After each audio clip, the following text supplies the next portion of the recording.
commodities, what positions we're going through, and Justin, you started us off because I have absolutely no clue what to talk about. Absolutely, Josh. So just a quick review. We've got 2 weeks until OPEX for September. Things so far looking spicy, but who knows what's going to happen. OPEX is a week from this Friday. That's going to be the 16th. And so I have slowly, and I mean slowly, started building up an OPEX position. Probably next.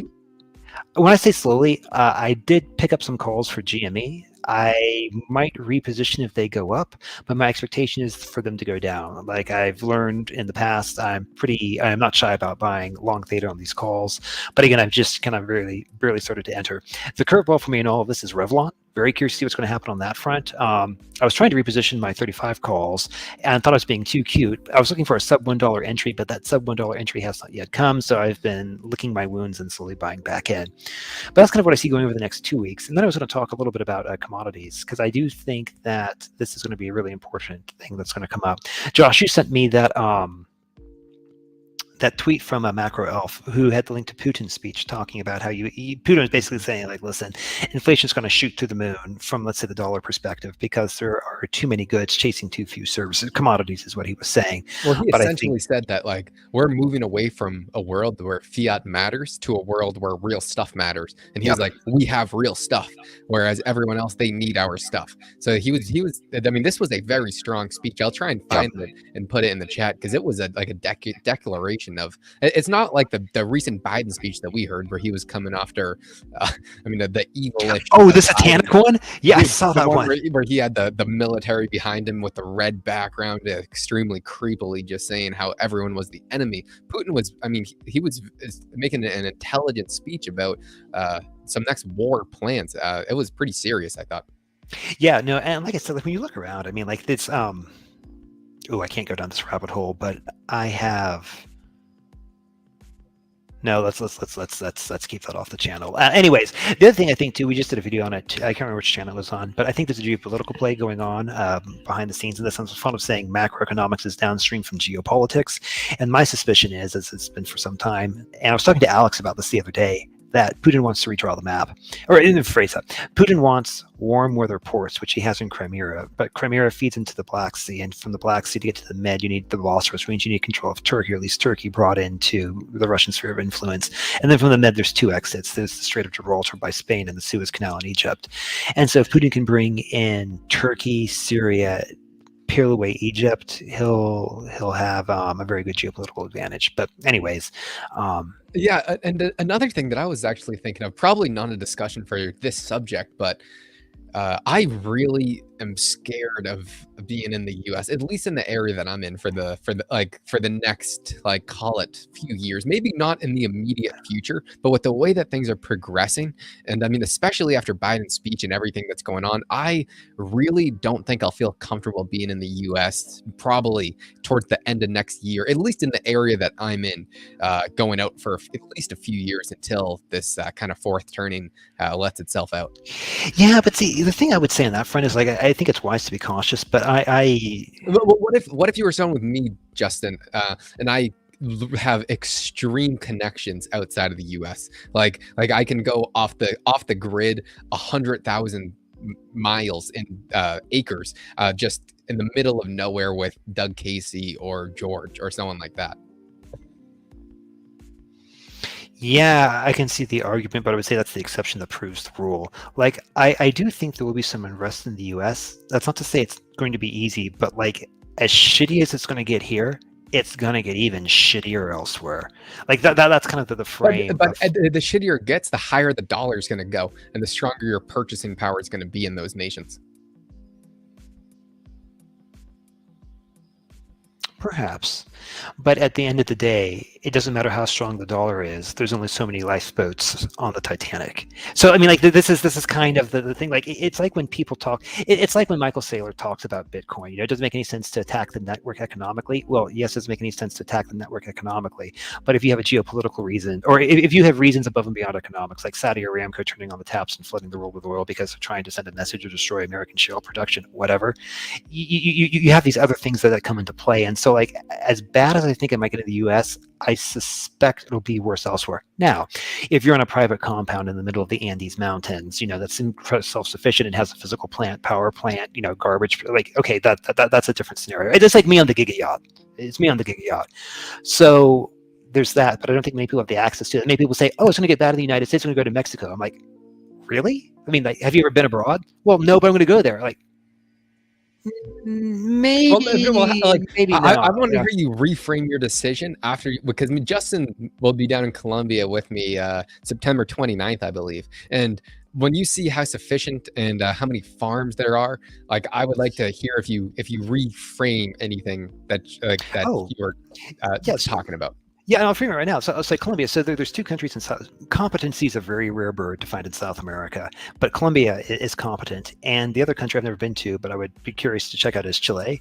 Beyond that, like, I'm not saying competence is not the right way to say it, but like beyond that, it's not maybe the standard that we're used to here in the Americas. But even in Colombia, it was much lower. Like, you would be waiting in line for something just for a ridiculously long time when they're not doing anything. Like, I was just confused. And then he's like, yeah, I mean, if you're in Puerto Rico, like they're gonna be doing their taxes while you're waiting in line. I mean, it's just retarded. But well, let's actually get into some questions instead. We're just rambling, which absolutely no one cares about. Josh, here's one for you. Yeah, but we got banned. We got banned because apparently we didn't have a correct pronouns or whatever. Did we get banned? Probably. Not yet, surprisingly. We actually did get banned on, like, I feel like that we got like our first ever video taken down on the Rona because we were not censoring ourselves, and then we realized we are not someone of power to where we can get our channel back, so we had to dial it down a little. Talk about the business you were starting. All right, so I'll kind of go over it. I'm basically, everyone here knows who Andrew Tate is. I'm basically arbitraging. I'm sorry, Andrew Tate? Yeah, I'm arbitraging the exact same system that he did. So he was basically the marketing funnel. I'm looking for people that already have an extremely big YouTube platform that have a fantastic product. Like someone like George Gammon, he would be the perfect person because he has thousands upon thousands of hours of content that I can have people pull through. So I'm doing this for Doug Casey right now. They don't have a product, which sucks because I don't get any commissions, and commissions would how you actually scale the business, but they are coming out with something pretty soon. But Doug Casey has a shit ton of content, and I actually believe in his message. That's another thing. I mean, whether you like Andrew Tate or not, he does have a pretty good message. And if I'm doing this with 10 people at the same scale as Andrew Tate, that's going to be spreading a very good message. But basically, I'll have two people searching through all of Doug Casey's content. One of them going on his YouTube channel, the other one any past interview he's ever done. They're going to get 5 clips a day. They send those to the editors. Then the editors edit those up, and then we send those to people who are going to post those videos. So there's right now 10 people posting on fan pages of Doug Casey's for YouTube Shorts, Instagram Reels, and TikToks, and soon Twitter.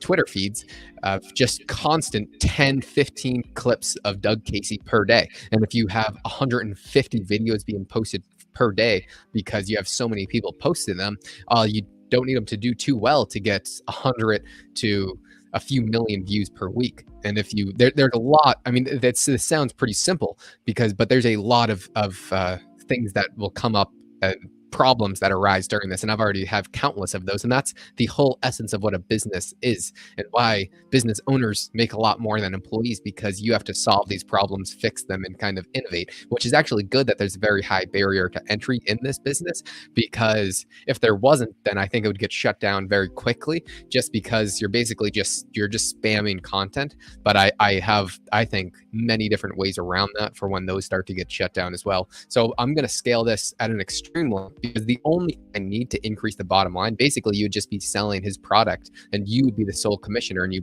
pay your employees offshore. So it's very cost efficient. But all I need is more people posting to incorporate more money coming in, and then you can scale that and start doing it for other people. But I think the real positive benefit on society would be if instead of you seeing on your For You page on TikTok was 100 people dancing, if you saw George Gammon talking on a 1-minute rant, or Chris Martinson or Doug Casey, I think people would get a lot more value, and they would a lot like Andrew Tate was the first person allowing people to see a contrarian view. If you can do this with a bunch of different people and you realize that a lot of people have these contrarian views, I think that opens up a lot of people's mind. Yeah. So basically what it is that we're trying to make the Zoomers' attention span even shorter than it already is. No, sorry, well, it's already that short. Yeah. I'm just providing a platform for them to see different viewpoints. And then I think I could get paid a lot in the process. Yeah, another thing I will add too, RJ, is that what you want to do generally is you want to find something that like makes it easy for someone to do. Like you can offer a turnkey solution, as in like you go to someone who already has a product, say, hey, listen, we can put this in. You don't have to do anything extra, and you get more money, and we already have everything ready to go. But they literally have to do nothing, and I would only work on commission. So it's anyone that I bring in, I get a portion of the profit. So they literally have zero reason to say no because I'm taking all the risk. But I do think I can generate a ridiculous amount of views from doing this.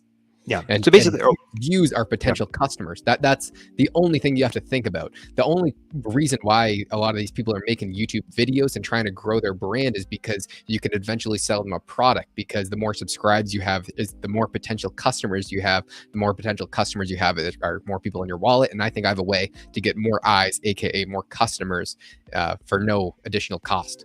Yeah, and essentially be useful. Just be useful. Just find something that nobody wants to do. Be good at it, and then do it for that.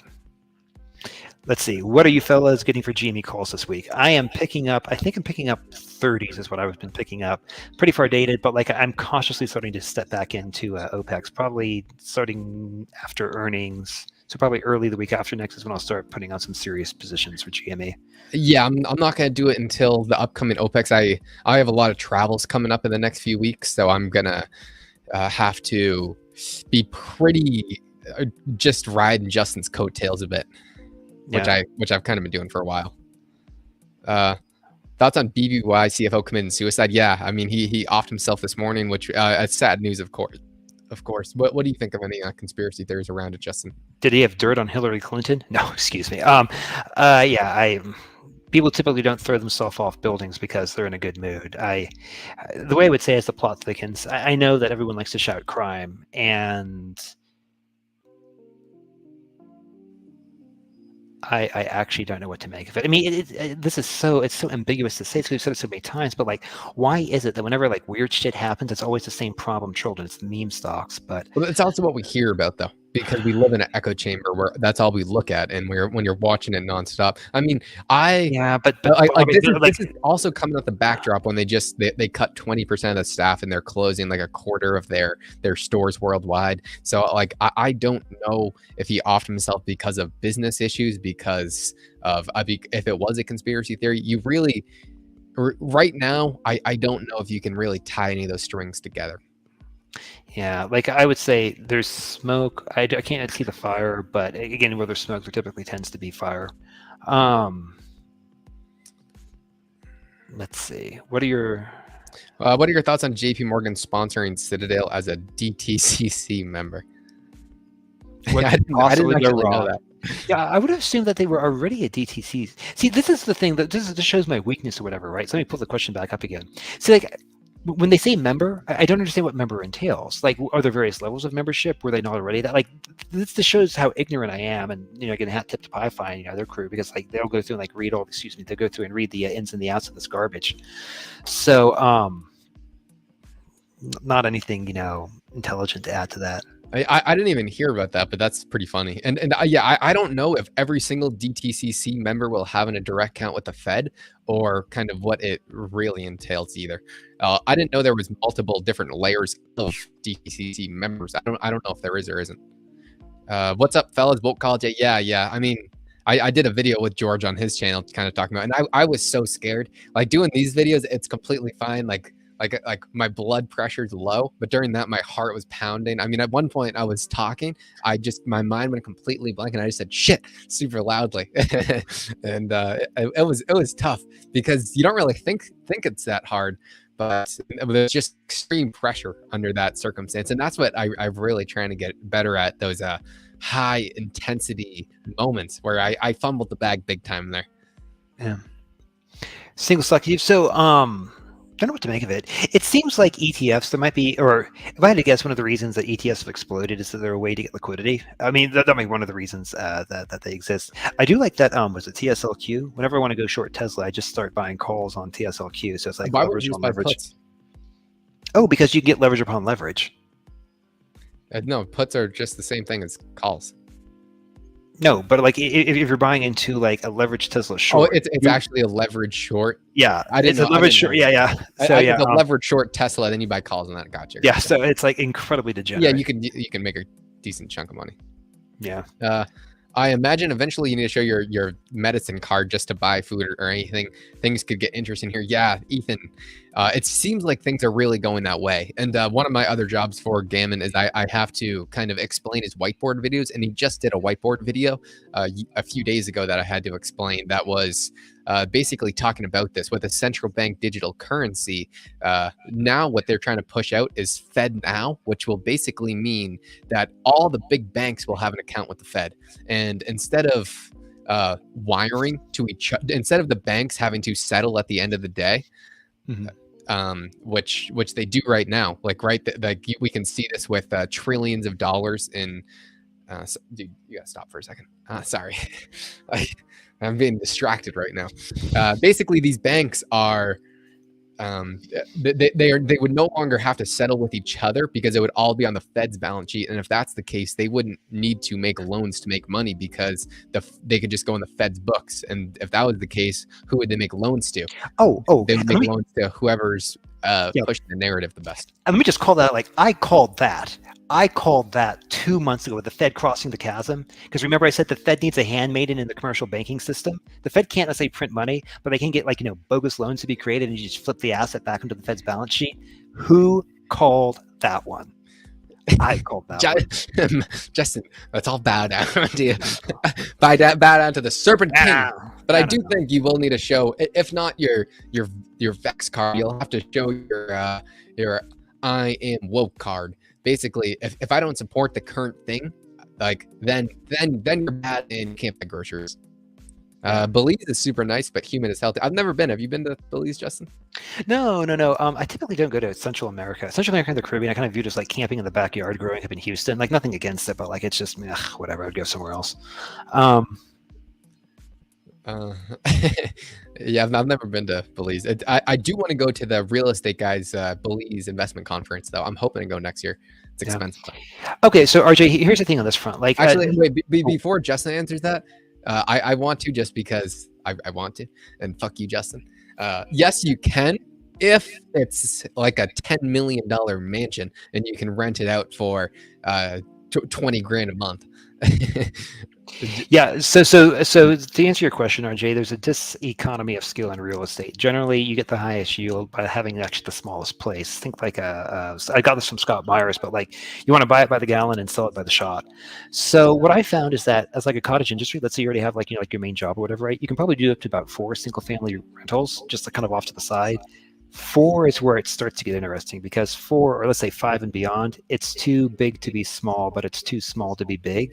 So you kind of have to have like a question like, well, what are we? Are we primarily like a real estate investor, or are we doing like, maybe you're working at a career job or something like that?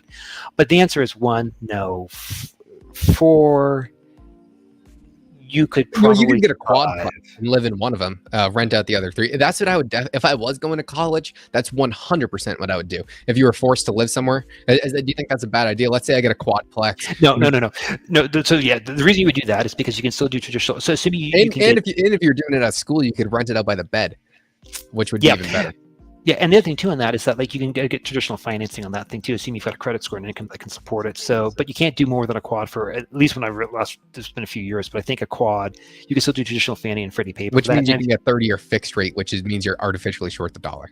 Yeah, and the other thing too that you can do as well is that if you go beyond that, you can also, your sophistication has to bump up, but you can do more things with the financing. But like that's where this is now your profession. Like, this is not. I mean, it would be very, I guess you could, but it'd be very hard to do this off to the side. Like, you need to have your shit together if you're playing in that world. Are we going to stream, or do you have any thoughts on GME price action this week? Justin, you would know a lot more than that. No, I would say, I mean, like pretty much every day I'm on PieFi's channel. What I expect will happen is I think we have had the ETFs. I mean, look to PieFi for this, but I would say I think we've had the ETFs failures pretty much cleared out. So you might see some price stabilization followed by shorting or backup. Here's what we want to see happen. If we want to see a large volumetric run during OPEX, imagine taking a beach ball and pushing it underwater. We want to see in the money puts coming in, which we have started to see. So we actually want to see GME go down, down, down, down, down, down, down. When it's going down, down, down, down, down, down, down, that's when you might want to enter your OPEX position. So like I said, be cautious, be prudent, don't blow it all at once, Justin from the past. And then what you would do is you would then want to ride it back up for the, actually, I'll tell you the dates. Give me just a second here. So 1 second. OPEX is the 16th, so that means the 19th, the 20th, or the 19th would be T1, the 20th would be T2, and then they would have the opening bell on Wednesday the 21st. I myself will be in Vegas, at least that's what I plan on being in Vegas that week, or those 3 days. And then you'd be flying down to Colombia a few days after that? Or no, that'd be like a week. That'd be like a week and a half. Next week, yeah. Yeah, I have absolutely no clue. Will we be streaming our GME earnings? No, definitely not. We just have no insight. But I would suspect, what I thought was pretty interesting, but I'm not surprised at all, was the Atlanta Fed came out with their GDP forecast, and it was like 3 or like 2.6. I don't know what Justin's laughing at, but I think I might know. But sorry. Who wrote that? We move on. I would not be surprised if GME surprises to the upside, because the Atlanta Fed has the GDP forecast at like 2.6% up, which I'm not surprised at, because the prices of goods and services has relatively come down as we've seen inflation peak, and people still have more money in their bank account. So it looks like everything's going pretty well at the moment. I mean, I think, and this kind of goes into D's perks question, that when market crash, I think stuff will get bad. But right now, just looking at it objectively, people still have more money in their banks. And what is the government doing? They're still sending out more stimulus checks. It is absurd. And there's an election right around the corner in November. So I do think the market will crash, but everyone thinks the market's going to crash. A few of the super smart guys that I talk to, they don't think the market's going to crash. They just think we'll have a more volatile period. But they wouldn't be surprised if we see the market down maybe 5% at the end of the year. We just have these volatile swings of chopping, because that can absolutely happen. We don't need to see a flash crash at all times. I do think we will see it just because of how fragile everything is, but I don't know if it's going to break necessarily right now. I mean, this could drag on for another 2 years. Just think about the mortgage-backed securities. What's his name was shorting those in 2006 or 2000, right? I think 2004, something ridiculous like that. Yeah. He was shorting those for like 4 or 5 years. So the other thing too, like, so you mentioned like when market crash, like the only thing I disagree with authority with PieFi, or I would say this with authority of PieFi, it's I do think there is a very important role of the portfolio for gold or for commodities, because Putin, if you listen to that speech that we put in the comments earlier, if there's suddenly a run on commodities, and I think there will be a run on commodities, or there'll be a run for real things, and real things would be a commodity, like it's going to be like trying to find like space on the lifeboats on the Titanic. It doesn't matter how fucking strong, it doesn't matter how strong the dollar is, like there's just not enough supply to go around. It's going to shoot to the moon. So I do think that, again, like I'm a big fan of Rickards, you've already figured it out, but you probably want to, Rickards recommends, 10%, maybe 20% of an allocation of your portfolio to that. And so like what I do for myself is that, from OPEX, let's say we have a good September OPEX, I probably will tax myself at 50% from that. That is 50% of, the profit. I will just basically I like my platinum, gold, and silver, and like physical, have it physically delivered, not to myself, but I've got facilities that keep track of. And what do you do with that? Because a lot of people think you get your gold and you're stuck with it forever. But what is? Oh no! So like one thing you can do too is, depending upon your comfort level, you can put it up as collateral. So it's still your gold. It's still fully allocated. So it's like in your shoebox, and you can draw against. I mean, that's what I do for myself if I need cash. So yeah, so basically you can borrow against your gold, which can be extremely useful if you have some speculations and you have a shit ton of gold like Justin, and you're basically your own bank, because you have a unlimited lending machine whenever you want it. Yeah. Now, and you need to go short the dollars too. You're short the dollars and long on commodities, but you've got to be able to beat the interest rate. So as long as you can do that, you're good. Hyder, that's exactly my plan, Joshua. Fourplex. Are you going to do that in our great state of California, where you're currently residing in. You're not in California. Is he in California? Hyde, are you in California? That's where his kids are, and he can't leave them right now. So I've already talked to him big time. Trust me. I've already given him a firm talking to. How do you ban people? Hold on 1 second. My mom's family's from California, but I've forgiven him. God bless him. But it seems like he hasn't forgiven you, Hyder. Sorry, I shouldn't even have mentioned that. But have you seen the real estate market slowing down at all in California? Can they keep dodging OPEX? Yes, if we've been completely wrong about OPEX. And I think that's a chance.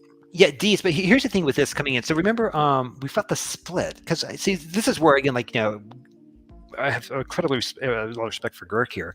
Is that, like, he'll go through and he'll read the boring technical... Oh, Jesus, he's about to set his hair. He set his hair on fire twice. You haven't seen it on stream. It was once. No, it's been twice. Like, oh, Jesus Christ. Keep going. I can't say the person's name, but, like, if you're there in the room with Josh, for God's sakes, take that out of his hands. Anyways, where was I going with my rant? OPEX. Yes. So to see, like, so here's the current question that we don't know: if the ETFs have to balance. Let me see. Okay, hold on. Let me say this without, like, rambling here. We cut out so much stuff in the videos, by the way, to make it, like, halfway watchable. A share dividend was issued to the ETFs. That means the ETFs, when they're audited, and let's say the next audit's coming up in September, they have to have those shares in their fund. They can't have an IOU for a share or anything like that. They actually have to have the share. Now, to your question about kicking the cans, they might be able to kick the can down to the next quarterly audit, which is, I think, occurring in September through, let's say, a forwards contract. So it's basically an IOU shares, but they have to have the real deal when the audit's done. And this is where you have the window of OPEX that coincides with this. So to make a bull case for your argument, that is to say they can't kick the can down the road. It's like, hey, well, listen, the ETFs actually have to show the shares. In other words, they have to pull back some of the fake synthetic liquidity they generated. Alternatively, the bear case might be, well, no, they don't, or there's some other accounting or, reporting regulation that allows them to further kick the can down. See, that's one of the big question marks. But again, I think the way you play it is, well, just get into position, manage your risk. And if you don't see anything by, let's say, close of business Wednesday, close your positions Thursday. Minimal loss, you buy enough theta on the contract so you're not, like, burning it off too badly. And if you win, great. If not, play October. But but there's also a chance if we could be completely wrong about the entire OPEX in general. Like there's a chance that we're just reading the data wrong, and you have to keep that in mind whenever you're making some sort of speculation. Yeah. Oh, I will say this too. And the question was asked, like, probably if there is an OPEX run, I will look to close up my 237.50s. And because I've got a pretty decent position on that, and I will probably wait for IV to go back down, and I probably will allocate, let's just numbers on my backside, like 50-50, like 50% of the proceeds I'll probably buy shares with, or actually I'll probably buy cash secured puts on the way. That's probably what I would really do. But the point is I want to acquire shares, and the other 50% I would probably wait for IV to bottom out, and then I'd start buying whatever the 2024 equivalent of it is. I'm like Justin's heroin. He can't get rid of me too long. Yeah. And Hyder has a lot of accounts. For a long time, we only had one commenter, and it happened to be Hyder on his 3 accounts. So thank you for always being so supportive of the channel, and we'll have to meet up again sometime. He also did see the California housing market starting to slow down. Justin, how much properties do you have? Well, we're selling up for things. I think we're down to 3, but we've got multi. Multi is what we really. How many units are you looking at? Like 54,000. No. We're looking to pick more, but I want to see the market go down first. You have a few hundred, right? Yeah. Justin, the big guy. That's how I met him, because he basically he had on his forehead, I own real estate, and then I went up and talked to him. Yeah, so this is what you're seeing right here. So the question is, but if they didn't do the split as a dividend and just a normal split, I don't know how this plays out, but I think that because GME did it in a very unique way, I think there was a reason for that. Now, it might have been miscoded, it might have been an error, but then again, we've had 60, 70 days for any mistakes to be corrected. Like, I wouldn't necessarily say that oh, Jesus, something's on fire. I wouldn't necessarily say that, at least it's not his hair this time. I wouldn't say that I'm bearish. I wouldn't say that I'm bullish. I'm just kind of curious to see where it's going on. And I do think that I'm willing to run the risk of OPEX exposure if I can keep it minimized and contained. So, Is Rev dead? No. I mean, or I would guess not. I continue to acquire a position. Yeah, you are just absurdly long, Rev. But I like it's that Rev's something you do have to be patient on, I think, because I think you would need to let it develop if it were to. Yeah, and it's so schizophrenic. Like it just does these weird ass things. Like it's all over the place. But the fact is, well, what's the guy's name? Oh, Josh, help me out. It's that billionaire dude. Whatever, doesn't matter. Yeah, I mean, Girk mentioned the comment too, and people's like, if he hasn't sold, the reason he hasn't sold, the reasons he's held is because they think something's going to happen.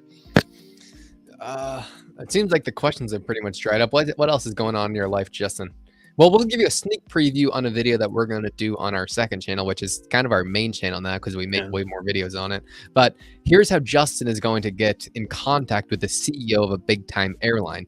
But like actually though, like at least into the executive boardroom or he's providing extreme usefulness and solving a problem that they have. So Justin, can you kind of run along a high level? Don't go into the deep inertia of your airline shenanigans, but yeah.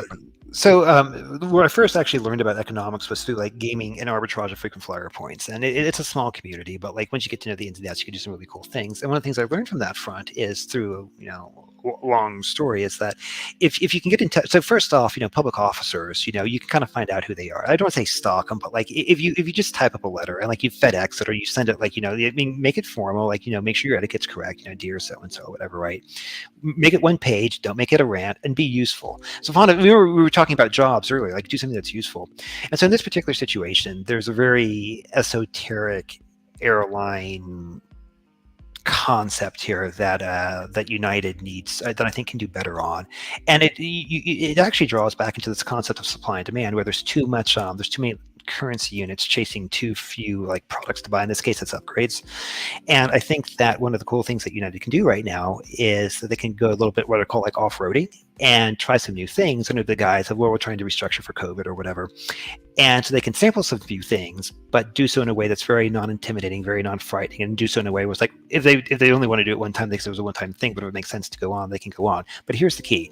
You basically like take all the ideas, you put it in executive speak, and then you try to give them like a one-page, like, look, here's what I think the problem is, here are some ideas for a solution, and here's why they might work, thank you very much for your time or whatever, right?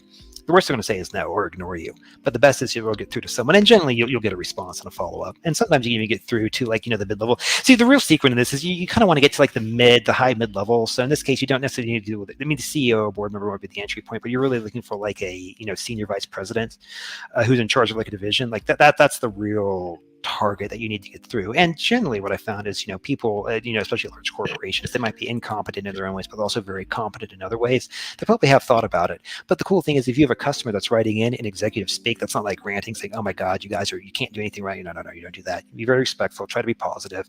That can go a long way, because then when they're trying to fight their own wars internally, they can say, well, look, customers are writing in, blah, blah, blah, this is being suggested. And if you help them, give them a way to frame it, example, we can try this one thing, it might be unorthodox, but we can just do it for 1 year. We can use this as the excuse, and we're under no obligation to reoffer it. There's no precedent that's being set or whatever, right? You make it very easy for them to say yes. That's kind of basically like you'd say, why the hell are you going to go out of your way to do this? Because it's going to have indirect benefits on you doing some airline shenanigans, but it's also going to be a mutual benefit to the airline. But the point is that you can kind of extrapolate is you can pretty much do this with any company. You can solve an issue that they have that you see in your everyday, and the essence of doing anything in your life and how much you get paid is how many problems you can solve and to how big of a degree. And Justin's doing this on a scale that is going to help him because he flies. It's very self-centered. Don't get me wrong, but the thing is like I've been around the block enough, and not to get. I mean, like if people want, we can do another video on the backstory. But like I have worked with. I've been behind the scenes enough at United and before that Continental to have a pretty good idea. I've had a, or at least I've seen him do this with everything. I mean, like he'll show you the problem that he has, and he gives you the solution that he wants. Like he basically just lays it out for you to say, oh, you know what? That is the solution, and we'll give it right to you because no one's going to want to do extra work, and they're going to say, you know what, that's an easy, smeezy solution. Great, and Justin does the work, he gets the benefit, and the worker doesn't have to do anything. So it's a triple on win, and you can pretty much do that with anything in your life. That is something that Justin is probably the best I've ever seen at.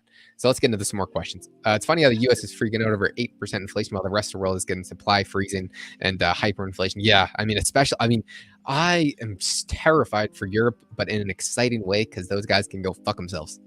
Oh yeah, don't even get. Oh Lord, now so the Europeans, the Western Europeans. So like, if you haven't known, I'm a big fan of George Friedman, not Thomas Friedman, but George Friedman. And like, you read Flashpoints, it's well worth it. But like the Europeans, the Western Europeans, they have been living in this artificial construct of NATO. So yeah, they stood on the achievements of the Cold War, where basically the U.S. and the USSR froze Europe in place. And as Friedman notes, when the USSR fell, in 91 or whatever, right?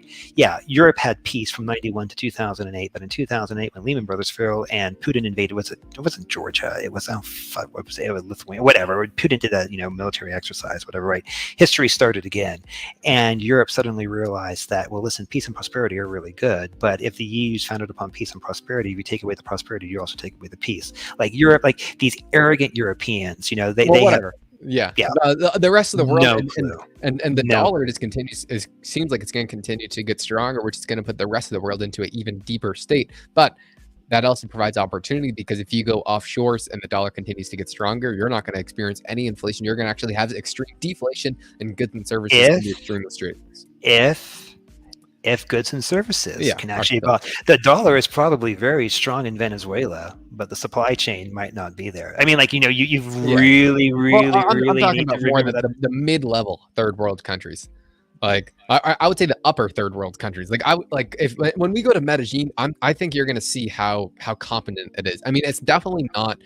You're not going to Walmart and seeing extreme competency. Oh no, like but Bogota, the risk to reward. The price that you pay versus the service that you get, I think, is extremely favorable. Yeah, no, I completely agree with that. I mean, like, Bogota is one of my favorite cities in South America. In fact, let me take it back. It is my favorite city in South. Let's see what happens in Medellin. Yeah. What do you think about investing in oil exploration companies like Rig or Hall? I will let you know that I was long Rig from about December 2021 to I closed my position right before we shot up a few 100%. It was an incredible trade, but I did it. But there are some big guys in Rig. Chris McIntosh really likes Rig, and he's one of, I think, the greatest investors out there right now. Yeah, I am not in Rig or Hal, but I do have a call position in Shell. I do like Rig. Hal, I've heard of, but I've never done any research on it. But I do like where your head's at. There's also a way to network, as no one knows what may become of such a display of ambition. Exactly. Especially if you are young and you are looking for an opportunity. Because my whole goal when I was in high school, getting out of high school, is how am I going to work for somebody? Because I knew there's no way I'm going to go to college, but I have to work for somebody because I'm not smart enough to do jack squat on my own except for sell illegal substances. So basically, this was pretty dumb, and I wish if I had known Justin, I probably would have been much better at kind of pitching myself, because I would basically just say, hey, I'll work for you for free. I'll do it for as long, like for 5 years, and then we'll kind of see where it goes. But that shows ambition, but it's like, oh, I have some headache kid that just wants to kind of just tag along. I mean, you're not solving any problems. So if there is someone that you really admire and that you want to work for, see something that they're doing with their company or whatever it is that they're doing, and what bothers you that they do that you think you can fix, and then fix it, and then basically hand the solution over and say, hey, here's an idea, and be useful, like Justin always says, and I guarantee you'll have a much higher chance, and then give your pitch. And that's kind of what happened with George. It was much more mutualistic. Yeah, and here's another thing too. Like, I don't know, like, a good word to use this. So, like, this is a poor word choice, but like the point across. If you can find someone that you trust or respect, like, let's say Josh with Gammon or whatever, like, get your polite stock on. For example, like, if someone's going to be at a conference, like I like Rickards and Friedman, for example. So whenever I see them speaking at a conference, like, oh, I want to go and, like, chit chat with them, see what's going on. And so, like, if you can figure out, like, here's another thing. Let's say you want to get through to someone at a company, like, figure out what, like, the email address is, like, first name dot last name at bigcorp.com. So, like, be polite, or like if you got like someone likes to eat, like there's one restaurant I pretty much go to every day for lunch or whatever, right? If you can figure out that stuff like that, I I stalked Larry Chang, yeah, a board guy of GME, and I found, oh shit, he's in Boston. I'm in Boston, so I drove 30 minutes to his office, and I'm like, all I need to do is I feel confident in my sales skills of myself, so I'm gonna go sell myself to his secretary and try to get a meeting with him. But what I didn't know is in his building, uh, basically everyone was on a floor, and there was like security where you had to get permission to go to his floor to see his secretary. So there was a secretary, and I couldn't get through that guy because I didn't have a meeting. So I couldn't pitch myself to his secretary who knew him and knew that he probably would have wanted to speak to me. So it was a big fat fail. But if I did, I mean, like it's still kind of showing some initiative, and like you'll probably strike out 50 out of 100 times, but that one is all you really need to get that connection. it's big, but you're going to borrow. All you need is one yes, but you're going to give it a notice. Also, airline lounges. I found that to be a very good way, especially the high end ones. Very high end one. So. Oh, really? That's where you made some good connections. Yeah, because you see, I mean, you see celebrities all the time. But I think last time, I mean, they just reopened it. But last time I was in the Qantas First Lounge at LAX. William Shatner was there with a few other people. See, I don't even know who that is. Yeah, I know. Captain Kirk. Yeah. What was he in? Star Trek. He was the captain from Star Trek. Oh, really? Really? Did he go and give him praise? Well, no. I mean, like, when you look at him, it's like, oh, that's William Shatner, but like he was, eating, and like this is what I mean. You have to some discretion. I'd bother him instantly. Well, I know, but you wouldn't be allowed in, Josh. Thank goodness. Yeah, that's probably why people like me are not allowed in. So yeah, it seems like the questions are dried up. What do you have on your forte for next week? Not much. Like just kind of like I mean, Monday's a holiday. I only had maybe a total of 8 meals for August. So we've got another buddy who is like a body fat of negative 28% or whatever. So my goal is I'll start eating it normally when I'm beneath him, but I feel like I'm going to look like a Holocaust survivor by the time the dust. Have you I mean, I can see it clearly. I mean, Justin's thinning down like crazy. You've really only had 8 meals in the month of August, which is that is retarded if you really think about it. That is just absolutely ridiculous. Yeah, I love that. I mean, fasting, once you get raw blowing and going, it's really not that bad. I hate it. I mean, I just had some Pringles before we hit record. Yeah, dry fasting's the worst. I mean, I was only good for 2 days, and boy, it's just this. Is it miserable? It's pretty miserable. Let's see what else do you have on your plan for this week? Not much. I've got to buy a bunch of bullshit tickets. I've got to go to San Francisco, I think 10 or 14 times, to deal with Alaska Airlines. Yeah. I mean, Justin's gonna be you have 20 flights that you have to go on to maintain your good customer status. Yeah, well, just with Alaska, and I've got a buddy who's a global or he needs to get back to global services with United. He's slacking. Would I be able to get in there? No. Oh no. But GS is nice. United, as much as I like to criticize United does a decent job of global services. So. The other thing. Oh shit! What? You keep going first. Oh, and I said the thing too is if I don't renew my Alaska status, you're not going to get your status renewed either. Yeah. And if you don't know me, I love getting respect that I don't deserve, and I don't deserve the airline status that I have because it's not mine. Justin grandfathered me down into it, but he needs to make his status for me to get it, so I can cut all the lines and I can get all the free stuff. So he just wants to check it back for his copious amounts of shoes. Yeah. When he travels, his shoes and his hair products. It's not just a product. No, it's products. Plural. Yeah, Justin doesn't know because he's bald, and probably most of you guys are too. So you guys can go fuck off. Although I've been on a cologne buying binge recently, but okay. Yeah, a ridiculous amount. I have a little stash right here, but I won't be gay and show it on the camera. This will be a time. How's it going, Justin? Josh, Gabriel, how's it going, my friend? Can you speculate on what BBVY do lab to do? So here's the thing with Bobby. I sold out of Bobby. I don't have a position. I'm not looking to re-enter. No, I wish I could. I'd be lying to you if I said yes. Uranium to the moon. Yes, I really wish it wasn't right now. I mean, I'm violently upset that my portfolio is skyrocketing because I'm over long uranium because I want to buy substantially more once I start to get some cash flow from this business. But this is going to take a while, and there's always another buying opportunity. Uranium, it's just such a good speculation long term. I'm hoping that we really don't start to rip for a few years because I want to accumulate as much as a human possibly can. Yeah. So we talked about that a little earlier, like smoke, fire, weird. Oh yeah. The live stream's dead. Cool cat, fine. That's why we're probably going to end it right now. Anyway, I guess we'll see you guys on the next one because Cool Cat sucks. Take care, guys. Bye.